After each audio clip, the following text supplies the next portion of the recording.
Now to the data center debate gripping Southeast Michigan and coming to a head in the next 30 minutes. It seems like every few weeks a new facility is being proposed.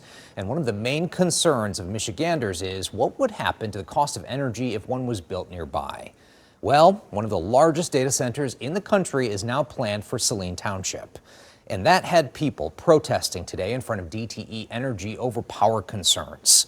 This is all ahead of a virtual hearing tonight at 6:30, where residents will be able to make their voices heard to the Michigan Public Service Commission.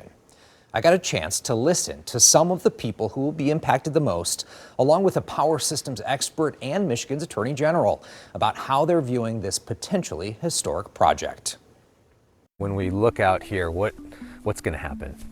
Well, already, instead of starlight, construction light streams through my bedroom window. That's because OpenAI, Oracle, and developer Related Digital are in the early stages of building a 1.4 gigawatt data center in Saline Township, right on Catherine Haushalter's doorstep.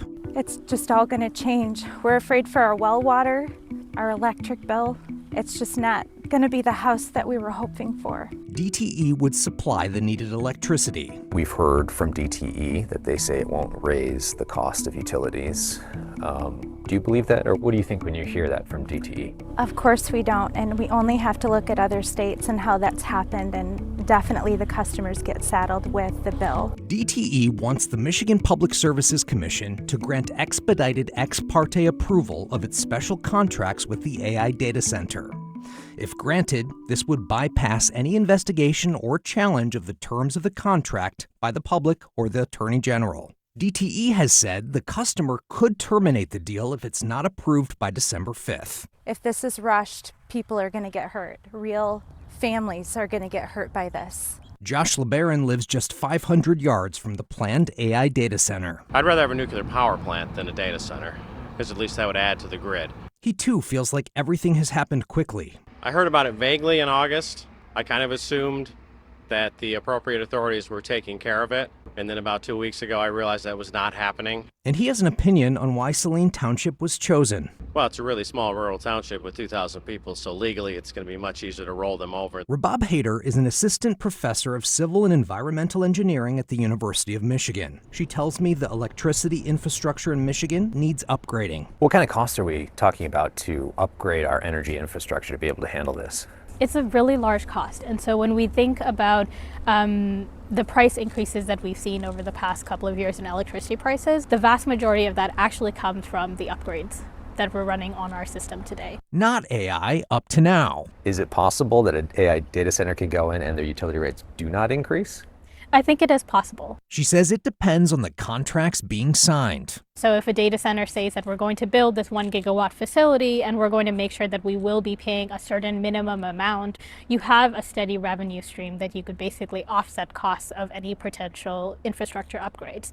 You could also imagine that a data center company could choose to foot the bill for certain upgrades that would otherwise then get allocated to different ratepayers. DTE issued a statement reaffirming the data center will not increase rates for existing customers, also saying in part, recently passed legislation by the state of Michigan ensures our customers will not subsidize data center rates.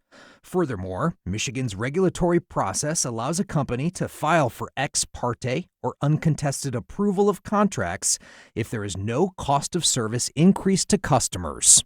At the request of Michigan Attorney General Dana Nessel, the Michigan Public Service Commission agreed to hold a 2-hour virtual public hearing on DTE's special contracts. Nessel says right now, the public isn't even able to read an unredacted copy of the contract. I brought the concerns of Saline residents to her directly. A lot of them feel like what is happening right now is being rubber stamped. They saw Governor Whitmer come out and tout this as a huge win. And they feel like no matter what happens, no matter what public comment period happens, that their input does not matter. So what would you say to them? Those feelings are absolutely legitimate.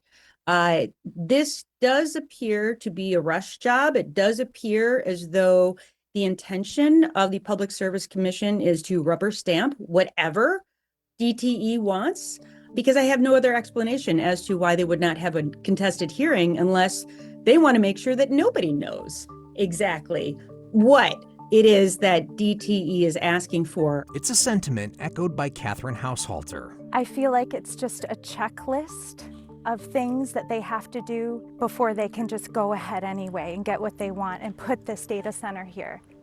The Michigan Public Service Commission declined to comment for this story. Now, I asked about where the public can make their voices heard and was told that the best place right now is on the MPSC's link for public comment.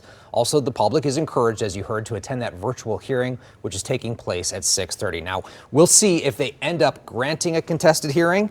That's to be determined. According to the Attorney General, approval of those contracts without public scrutiny would indeed be unprecedented. And I know we don't give our own personal opinion, but I know you learned a lot doing this story. So, I mean, what do you think? Are they giving the public enough information, or we should be shouting from the rooftops? It's just so new to everybody. So we're all trying to figure out what this means for the public at this point in time. And the Attorney General had her own opinions on the matter. So I guess we need to ask questions if we More have questions. More always. questions. All right. That's right. Good job, Mike.